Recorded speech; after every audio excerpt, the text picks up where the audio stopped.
Lugar namin ay di perpekto. Maraming nagsasabi na dito ay delikado. Pero para sa amin kaligtas ay sigurado. Pati kasiyahan mo dito ay garantisado. Lahat ng kailangan mo ay makikita dito. Tindahang sari-sari at chibog na piniprito. Gamit na pangbahay, pang-eskwela o pantrabaho. Pati na rin ang chismis at mga kwentong barbero. San Andres Bukid, di mafe-feel like stupid. Lugar ng mga talentado, mahuhusay, malupit. San Andres Bukid, kahit medyo humid. Ang lugar daw ng mga astig, pero sila'y mababait.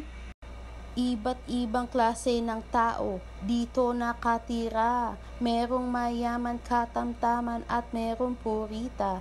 Ngunit nananaig pa rin dito ay pagkakaisa. Pero kung masama ka, ang tawag sa'yo ay tsaka. Dito bawal ang droga, kung hindi ay tsugi ka. Mga kabataan tinutulak sa mga liga.